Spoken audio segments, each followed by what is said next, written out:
여러분들에게 함께 하시기를 주님의 이름으로 축원합니다. 아멘. 세계 모든 나라들이 오늘 이제 이번 달부터 모두 다 리오픈을 하기 시작했습니다. 국경은 여전히 쉽게 넘나들 수 없는 어려움이 있지만은 모두 자기네 나라의 통행은 다 열어놓고 내수시장, 국내 경제를 살리려고 전부 애를 쓰고 있습니다. 학교도 열어놓고 교회도 시작하고 또 회사도 열고 환자들을 위한 무슨 백신이 안전하게 나오고는 아니지만은 그런 위험을 무릅쓰고라도 경제가 죽어서는 안 되기 때문에 사람들이 모두 경제 활동을 재개할 수 있도록 전부 오픈해 놨습니다. 그 와중에도 클럽에 다녀서 사람들 사이에 감염을 일으키는 사람도 있고 또 그런가 하면은 병원에서 환자를 돌보는 간호사나 의사 이런 분들은 집에도 잘 가지 못하고 얼마나 애쓰고 수고하는지 모릅니다. 또 배달하시는 분들도 다 집에서 기다리고 있으니까 이 배달하는 업무를 하는 사람들도 얼마나 어려운 가운데 사는지 모르겠어요. 이거를 최전방 일꾼이라는 말을 씁니다. 그래서 그런 용어가 있어요. 특별히 희생을 자기의 건강이나 생명을 희생하는 마음으로 하지 않으면 다른 사람들이 어려움을 당하니까 자기를 희생하는 마음으로 열심히 일하는 이런 사람들을 최전방에 있는 일꾼이다. 그러니까 최전방에 있는 군인은 많이 들어봤어요. 전투가 막 치열하게 벌어지는 이 최전선에는 총알이 막 날아다니는데 거기서 전투를 해야 되는 이 군인들을 우리는 굉장한 존경과 용기 있는 사람으로 하잖아요. 근데 지금은 이 바이러스하고 싸워야 되는 최전방에서 일하는 사람들을 우리는 최전방 일꾼이라고 그러고 영어로는 프론트라인 워커라는 말을 쓰더라고요. 제가 지난주에 새벽 기도를 마치고 집으로 가는데 우다다다다 막 소리가 나고 막 시끄러워요. 그래서 하늘을 봤더니 헬리콥터가 한 10대가 그냥 쫙 에어쇼를 하는 거예요. 그리고 그 전날에는 집에 앉아 있는데 또 슉 하고 막 그냥 비행기가 저는 지붕으로 내려오는 줄 알았어요. 얼마나 큰 비행기 소리가 그냥 색 위로 옛날에는 쌕쌕이 비행기라는 말을 썼습니다. 근데 이 전투기들이 또 그냥 6대, 7대가 편대를 지어가지고 이 오스틴 상공을 한 바퀴 뺑 도는 거예요. 그래서 제가 TV를 열어봤어요. 이상하다. 저거는 전투기인데 전투기가 저렇게 낮게 이 주거지를 날아다니는 일이 없잖아요. 텔레비를 트니까 아니나 다를까 에어쇼를 한다는 거예요. 에어쇼를 하냐고 봤더니 병원에서 집에도 못 가고 감염 위험을 무릅쓰고 날마다 환자들 돌보는 이 의료인들을 격려하기 위해서 파일로트들이 헬리콥터 조종사들이 전투기 조종사들이 자원했대요. 에어쇼 한번 시켜줘야 되겠다. 그래서 이 오스틴부터 라운드라, 시다파, 비엔더, 저 샌마르코스고 안에까지 샥 한 번씩 돌아가는 건데 그거 구경하려고 사람들이 다 나와가지고 박수를 치겠어요. 이게 그 전투기 조종사 굉장히 어려운 거잖아요. 헬리콥터 조종사들. 이게 하늘에 날아다니는 비행기 조종한다는 게 쉬운 일이에요. 그런데 이 사람들이 마음에 어떻게 감사를 표현하면 좋을까? 그 감사를 표현하는 방법은 에어쇼 한번 해주는 건데 그걸 하기가 쉽지 않은데 쫙 바퀴 돌아가는데 귀청이 떨어지는 줄 알았어요. 그런 전투기는 전쟁터에나 가서 쓰는 건데 전쟁터에나 다니는 전투 헬리콥터들이 이 상공을 막 돌아다니니까 저는 군대를 경험한 사람이라 좀 굉장히 낯설더라고요. 왜냐면 군대에서 그게 떴다 그러면 치열한 전투를 각오하는 건데 여기는 위로해 주느라고 쫙 한 바퀴 도는데 뭐냐면 바이러스가 이 사람들한테 위협을 주지 못하도록 열심히 이렇게 바이러스를 막아주는 사람들, 또 남들은 위험해서 잘 다니지 않지만 일터에 나가서 열심히 일하는 사람들, 이런 사람들을 프론트라인 워커라, 최전방 일꾼들이다. 그래서 미국은 존경합니다. 그리고 인정해줘요. 그 사람들을 위해서 특별 대우를 해주고, 미국 좋은 거는 전쟁터에 나간 베테랑들을 얼마나 잘 대우해주는 거예요. 말만 대우합니다. 이게 아니에요. 실제 베네핏이 얼마나 많은지 몰라요. 그냥 웬만하면 공부시켜주겠다, 공부하겠다면 돈도 다 내주고, 일처도 보장해주고, 병원도 다 보장해주고, 아무튼 사회에서 항상 최고의 대접을 받도록 그렇게 해주는 이유가 뭐냐? 용감하다 이거예요. 다들 무서운데 안 가고 싶은데 이 사람들은 용감하게 가서 이 나라를 만들어내고 모든 사람들에게 안전한 환경을 만드는데 자기를 희생한 사람이기 때문에 존경해줘야 된다는 거예요. 그런데 저는 이 베테랑들을 존경해주는 건 봤는데, 이게 병균하고 싸우는 사람들 이렇게 존경해주는 건 처음 봤어요. 그래서, 사람들은 이렇게 용감한 사람들을 존경하는구나. 여러분, 우리가 영적으로 용감해져서 하나님과 사람들에게 칭찬받는 그런 믿음 될 수 있기를 주님의 이름으로 축원합니다. 우리는 하나님께 받은 성도로서의 사명이 있습니다. 그건 뭔가 하면은 예배를 드리는 거예요. 예배를 드리면 무엇이 좋으냐면은 영적으로 죽어가는 사람들을 살립니다. 죄로 물들어가는 사람들을 구원합니다. 이것은 이 세상의 바이러스는 이 눈에 보이는 현미경으로 보이는 바이러스이지만 우리가 상대하는 이 죄라는 바이러스는 눈에 보이지도 않아요. 근데 그 죄가 사람들 속에 들어오고 가정들 속에 들어오고 인생 속에 들어가면 가정이 망가지고 인생이 망가집니다.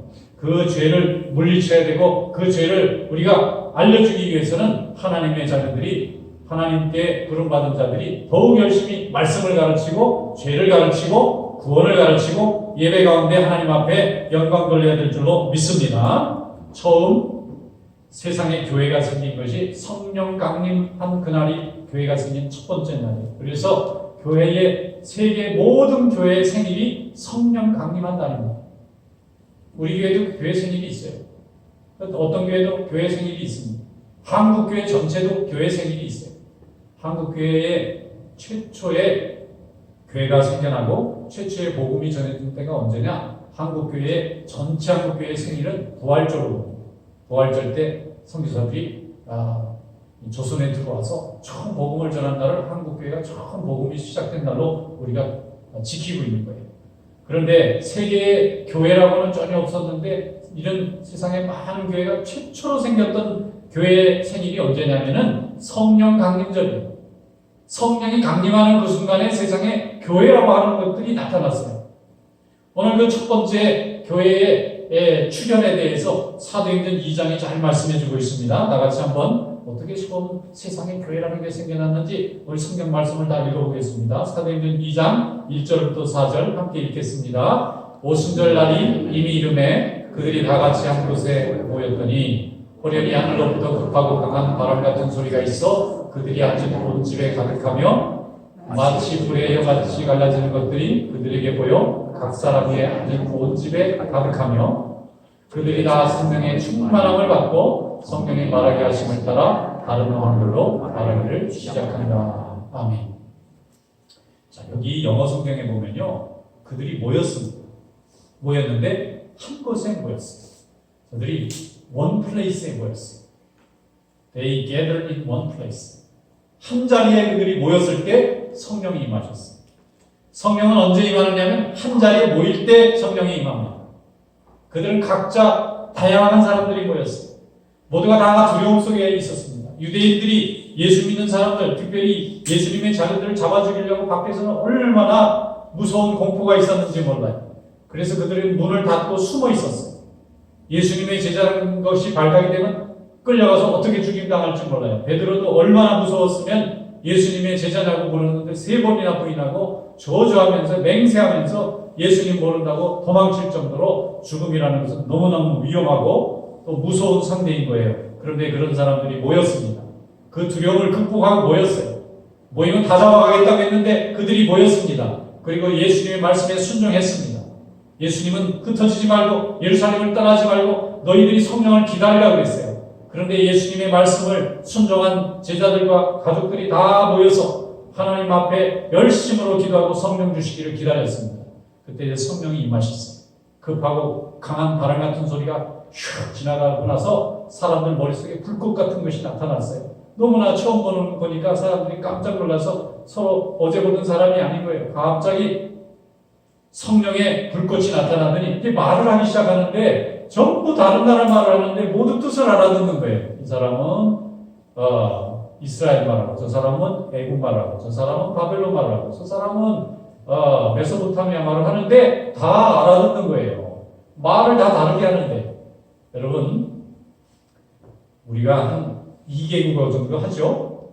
우리나라에서 태어났으니까 한국말 잘하고 당연히 잘하죠. 그럼 부모님이 저절로 준 거예요.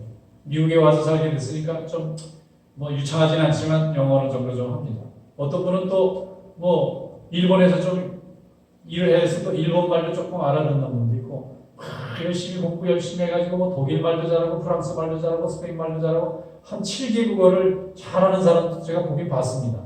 그런데 보통 남의 말을 잘하려면 이 사람이 지식이 있어야지 이 머리가 좀 안 따라가거나 공부 못하는 사람은 절대 남의 말이 안 됩니다. 그런데 여기 성령 처음 받은 사람들이 자기가 공부한 적도 없고 자기가 경험한 적도 없는 남의 말을 하는데 다른 사람이 다 알아듣는 거예요. 그래서 거기 있는 사람들이 먼저 깜짝 놀랐습니다. 이걸 뭐라고 그러냐면 성경에는 이적이라고 해요. 하나님이 함께하는 능력이 나타날 때 신비한 능력을 경험해요. 그게 방언으로 나타난 거예요. 성령 충만하게 되니까 그 사람들이 모든 사람들이 다 똑같이 경험한 게 뭐냐면 모두가 다 알아듣는 방언을 하게 돼요. 오늘 뒤에 말씀해 보면 각 나라 사람들이 그 얘기를 듣고 깜짝 놀라서 이건 우리가 태어났던 그 남의 나라 말인데 어떻게 이 사람들이 공부한 적도 없는데 이런 유창한 말을 할 것인가 너무나 놀라워하는 거예요. 그리고 나서 그들이 하나님의 은혜 가운데 교회가 되고 그 다음부터 열심히 하나님의 역사를 이뤄서 주님께 쓰임받는 그런 백성이 되지 않습니까? 그들이 이 성령을 받게 된 이유가 무엇입니까? 그들이 모여서 한 자리에 하나님의 말씀에 순종하니까 하나님은 그 순종과 믿음을 보시고 그들을 축복하셔서 두려움이 다 사라지고 오히려 다른 사람들이 깜짝 놀라서 어떻게 저들에게 저러한 지식이 있었느냐, 어떻게 해서 저 사람들이 저런 능력이 있었느냐 모두 놀라워하는 거예요. 근데 그 능력이 어디에서 왔습니까? 하나님이 주신 겁니다. 그 능력이 어디서 왔습니까? 예수님을 믿는 믿음에서 나왔습니다. 그 능력이 어디에서 나왔습니까? 하나님께서 저들을 축복하실 때에 하나님만 바라보고 주님의 일에 헌신할 때 하나님이 붙잡아 주신 줄로 믿습니다. 세상에 교회가 많이 있어요. 어떤 사람은 교회를 열심히 세우려고 해도 교회가 안 되고 어떤 사람은 교회를 세울 뜻이 없었는데도 자기도 모르게 교회를 세워가지고 함께 교회에 영광 돌리는 사람들이 세상에 참 많습니다. 그럼 교회는 사람의 뜻이 있다고 이루어지는 것이 아니라 교회는 하나님의 뜻이 있어야 세워지는 줄로 믿습니다. 그럼 어떻게 했을 때 하나님의 뜻이 일어나느냐? 하나님께서 교회를 세워나갈 때에 이루어지는 특징의 세 가지가 있어요. 첫째는 두려움이 있을 때에도 극복하고 함께 모였을 때 그때 하나님의 성령이 임합니다. 이스라엘에 있는 예수님의 12제자와 예수님의 그 따르던 사람들이 유대인들을 두려워하여 문을 닫고 숨어 있다가 예수님의 말씀에 이제는 순종해야 될 것이 아니겠느냐. 그래서 모두 한자리에 모여서 뜨겁게 기도했어요. 성경에는 그게 120명의 사람이 모였다고 얘기하고 있습니다. 그들이 두려움을 이기고 주님의 말씀에 순종해서 한자리에 함께 모였을 때 성령께서 그들의 헌신과 믿음을 보시고 성령을 부어주셨는데 성령이 부어지는 그곳에 그들은 방언을 경험하고 용기를 경험하고 그리고 하나님의 능력을 경험함으로 인해서 하나님께서 구원하시고자 하는 세상의 가장 아름다운 단체인 교회가 나타나게 된 줄로 믿습니다. 그러므로 용기 있는 사람이 믿음의 일도 쓰임받는 거예요. 서울에 요즘 이태원 클럽을 다니는 사람들이 막 놀다가 감염이 돼가지고 난리예요. 또 그런가 하면 병원에 근무했는데 또 감염돼가지고 또 격리하느라고 난리예요. 또 사람들한테 배달하시는 분들, 그리고 콜센터라고 그러더라고요. 거기서는. 거기에 사람들이 이제 집에만 있고 물건을 오더하면 받으려고 그러니까 누가 움직이려고 그래요. 근데 거기는 수천 명씩 모여가지고 그 각 가정에 가야 할 물건들을 거기서 다 분류해가지고 차에다 싣고 집집마다 가는데 이분들이 푸대접도 많이 받더라고요. 그 사람은 잘못 없는데 그 사람 따라서 바이러스가 집에까지 올까봐 사람들이 두려워하고 잘 오지도 못하게 만들고 아파트도 못 들게 만들고 집도 잘 못 들게 하니까 이분들의 애로가 보통이 아니에요. 근데 이분들이 일하면서 자기들은 쉬고 싶대요. 쉴 시간이 없대요. 이러다가 정말 죽을 것 같아요. 왜냐하면 너무 일이 많고 예전에는 사람들이 돌아다니면서 다 물건 샀는데 지금은 다 집에 하면서 배달만 받으려고 그러니까 배달을 엄청나게 늘릴 수도 없고 그런데 이분들이 열심히 일을 합니다. 열심히 일을 해요. 바이러스에 걸리면 또 격리됐다가 또 요즘 바이러스들이 또 많이 치유도 되더라고요. 물론 몸이 약한 사람들은 이제 병이 중해져서 목숨을 잃을 경우도 있지만 대부분의 많은 사람들은 다 또 회복을 하더라고요. 그래서 또 일상으로 돌아오는 거예요. 그러니까 이제는 바이러스하고 같이 사는 삶을 살아갈 수밖에 없는 거예요. 그러니까 스스로 자기가 위생적으로 잘 자기를 방어하고 또 여러 사람이 모일 땐 또 서로 조심해서 잘 지켜나가고 정말 좋은 것들은 예전에는 몸에 딱딱딱 붙어 다녀야 되는라고 막 혼잡하고 복잡했는데 지금 뚝뚝 떨어져서 다녀야 되고 사람들이 좀 많으면 좀 비켜 지나가야 되니까 좀 공간이 생겼어요. 한국에는 이 소셜 디스텐싱이라는 개념 자체가 없어요. 그냥 몰려다니는 건데 지금은 차를 타도 그렇고 음식점에 가도 그렇고 학교에 가도 그렇고 뚝뚝 떨어져서 앉아야 됩니다. 이게 일상이 되니까 몸 부딪힐 일이 별로 없는 거예요. 이런 삶을 살 수밖에 없는 거예요. 그리고 교회도 이제 예배를 다 오픈했어요. 오늘이 한국교회가 우리 고국교회가 현장 예배 회복의 날을 정했어요. 성령 강림주일이 세상의 교회가 처음 시작된 거잖아요. 모두가 다 예배를 드리는데 이제 좀 띄엄띄엄 앉아가지고 1부 드릴 것도 2부, 3부, 5부, 6부 드리는 것도 아침부터 저녁까지 시간제로 나눠가지고 분산해서 가급적이면 한꺼번에 사람들이 막 몸에 밀려다니면서 예배 드리는 일을 좀 피해야 되겠다 하다 보니까 이제는 띄엄띄엄 앉아서 드리는 예배가 일상적인 예배가 됐어요. 그렇게까지 하면서도 그들이 예배를 드리는 이유가 무엇입니까? 하나님의 말씀대로 예배를 드려야만 우리의 생명을 하나님이 붙잡아 주시고 우리의 나라를 붙잡아 주시고 우리의 백성을 하나님이 붙잡아 주시기 때문에 예배하는 백성을 하나님이 복을 주시는 줄 알기 때문에 우리는 예배하는 대로 나오게 되는 줄로 믿습니다. 일제 때도 일본 사람 제국주의 할 때 얼마나 교회를 미워하고 핍박했는지 몰라요. 왜냐하면 우리 천황 안 섬긴다. 위험합니다. 우리는 천황이 좋습니다. 그러면 사랑받을 텐데 우리는 하나님 외에는 다른 신이 없습니다. 그러니까 미워받잖아요. 또 공산주의들도 얼마나 공산당들이 교회를 핍박해서 예배를 못 모이게 했습니까? 왜냐하면 공산주의는 자기들만 좋다고 그래야 되는데 우리는 공산당 싫습니다. 하나님만 좋습니다. 이러니까 또 핍박받는 거예요. 그래서 얼마나 많은 세상의 권력을 가진 권력자들이 교회를 핍박했는지 모릅니다. 그래서 교회가 사라졌나요? 아닙니다. 오히려 더 하나님께서 더욱 믿는 자의 마음을 강건하게 만드셔서 어느 곳에 있든지 하나님의 교회는 그 모든 두려움의 현실과 환경을 이기고 끝까지 승리한 것이 교회인 줄로 믿습니다. 지금 미국하고 중국이 그냥 이 패권 전쟁이 시작이 됐어요. 그래서 그냥 난립니다. 그런데 하나님이 어디를 이기게 하실까요? 저는 하나님을 잘 믿고 예배하는 쪽이 이긴다고 믿습니다. 저는 경제적이고 군사적이고 기술적인 자세한 것은 잘 모르지만 하나님을 섬기고 예배하는 백성 하나님이 복을 주셨고 하나님의 교회를 핍박하고 예배를 멸시했던 나라는 다 망했어요. 세상의 모든 이치가 우리 예배 학점으로 보는 거예요. 우리는 예배가 전문이니까 예배드리는 전문가로 하나님 불러주셨으니까 세상 사람들에게 믿음을 가르치는 성도로 부름 받았으니까 우리가 이 사명을 잘 감당하면 하나님께서 복을 더해 주실 줄로 믿습니다. 또 교회가 세워질 때 두 번째 특징은 뭐냐면은 세상 사람들을 놀라게 하는 거예요. 초대 예루살렘 교회들이 성령 받아서 방언하니까 세상 사람들이 놀랐습니다. 하나님이 그렇게 역사하신 거예요. 예수 믿는 사람들을 멸시하고 싫어하다가 하나님께서 그들에게 세상의 모든 말이 통할 수 있는 언어의 능력이라는 특별한 은사를 주시니까 그걸 보고 사람들이 충격받아요. 야, 예수를 믿는 자들에게 어떻게 저런 신비한 이적이 나타날까? 그러면 하나님이 함께 하시는 자들이 아니냐? 이 성령 강림으로 인해서 거기에 모인 120명이 전부 방언한 이 사건으로 10배, 20배, 100배 넘는 많은 사람들이 그 능력에 놀라서 하나님의 교회에 오게 된 계기가 되었던 거예요.